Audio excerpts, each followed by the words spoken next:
1812, à l'histoire d'une guerre européenne. Donc, l'empereur Alexandre a nommé Koutouzov commandant en chef. Il l'a fait contre son gré, faute d'alternative. Koutouzov était l'unique homme dont le talent militaire ne faisait de doute pour personne. On voulait le voir à la tête de l'armée, les simples soldats comme les officiers de haut grade. On l'aimait, on lui faisait confiance, tous, à part l'empereur. Le tsar Alexandre n'aimait pas Koutouzov pour deux raisons. Avant tout, il n'avait pas confiance en capacité militaire du vieux général, car il savait que Koutouzov n'appréciait pas les talents militaires qu'Alexandre aimerait tant avoir. La deuxième raison, c'est que Koutouzov était un dignitaire de l'époque de Catherine et un général formé par Souvorov. Qu'est-ce que cela voulait dire en fait ? Koutouzov était contre le système de dressage de Pavel, il détestait la tactique prussienne de la bataille et il blâmait la part de manie du fils de Pavel Ier. À son tour, le tsar parlait des qualités morales de son commandant en chef avec dédain.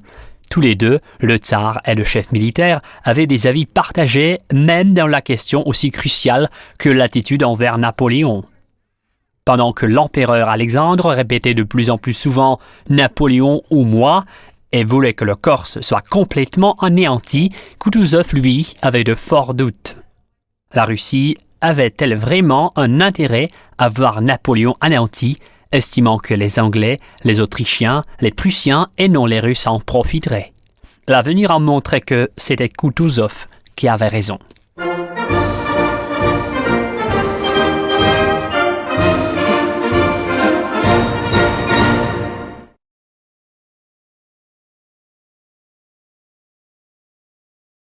Le tsar estimait à juste titre que, faisant leur choix entre lui et la Russie, ses sujets préféreraient l'honneur de la Russie et mépriseraient l'empereur au cas où celui-ci mettait ses ambitions au-dessus des intérêts de la majorité, comme c'était le cas du père d'Alexandre, Pavel Ier.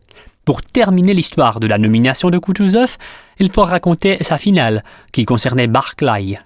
Torturé par les intrigues et l'incompréhension de ses actions, Barclay a envoyé à l'empereur une lettre où il demandait sa démission.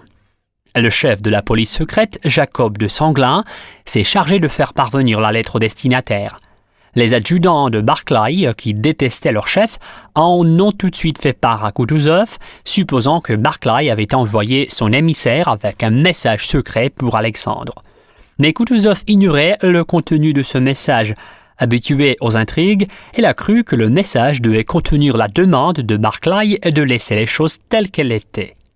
Nommé alors commandant en chef, il a rédigé tout de suite un ordre interdisant aux officiers, même aux coursiers, de quitter l'armée en campagne. Ainsi, Jacob de Sanglin s'est retrouvé en situation de déserteur.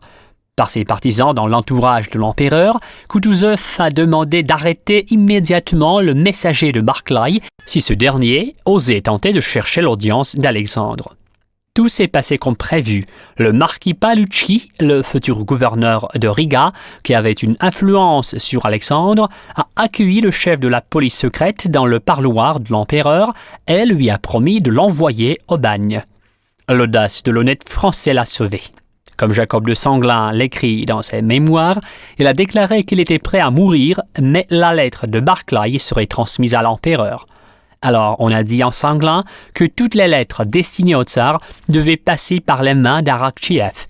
Palucci croyait que le comte Arakcheev était aussi un partisan de Koutouzov, mais ce n'était pas le cas.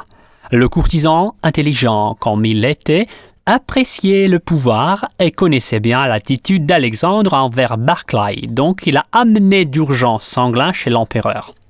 Le tsar, après avoir joué son spectacle habituel avec les reproches d'avoir transgressé la volonté du commandant en chef, l'a reçu, il a lu le message et il a promis à de Tolly destituer son soutien.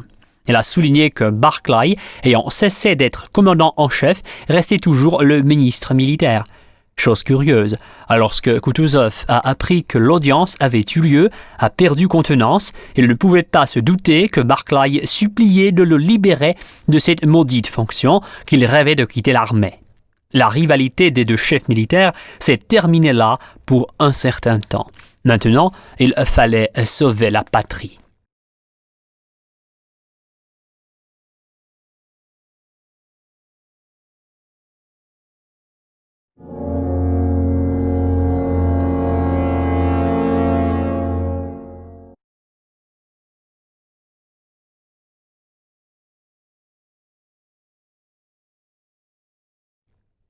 Ayant chargé Koutouzov de prendre des décisions en qualité du commandant en chef tout seul, Alexandre ne lui a interdit que les jeux diplomatiques, les négociations avec Napoléon.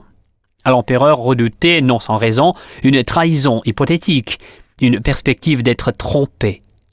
Koutouzov a accepté cette condition à une réserve près. L'empereur devait renoncer complètement à sa présence personnelle dans l'armée. L'amour-propre du jeune souverain était piqué, mais il a accepté. Le jour du départ de Koutouzov dans l'armée, l'empereur Alexandre a dit « Le public voulait sa nomination, je l'ai nommé personnellement, je m'en lave les mains ». Dans une lettre adressée à sa sœur, Ekaterina Pavlovna, l'empereur Alexandre a souligné de façon encore plus dure qu'il avait nommé Koutouzov contre son gré. Pendant la cérémonie d'adieu avec l'empereur, Koutouzov l'assurait qu'il arrêterait l'ennemi aux portes de Moscou, même au prix de sa vie. Tant que Smolensk était entre les mains des Russes, Koutouzov pouvait donner sincèrement cette promesse. Mais déjà à la première station, sur le chemin de Saint-Pétersbourg à Moscou pour rejoindre l'armée, Koutouzov a appris que les troupes russes avaient quitté Smolensk. « Les clés de Moscou sont perdues », a dit tristement le vieux chef militaire. Mais ces paroles, tout comme la promesse de sacrifier sa vie, ne voulaient pas dire que Koutouzov désapprouvait les actions de Barclay et s'apprêtait à changer brutalement le système d'action contre Napoléon. Parmi les proches, il disait avant de quitter Pétersbourg « Jusqu'à présent, nous ne faisions que battre en retraite, mais c'était peut-être justifié. » Lorsqu'en sa présence, on se mettait à défendre chaudement la nécessité d'une bataille générale, il souriait en signe de soutien aux têtes chaudes. Mais le vieil homme ne laissait pas voir ses vraies intentions. Il restait un peu plus de 2 semaines jusqu'à la bataille de Borodino.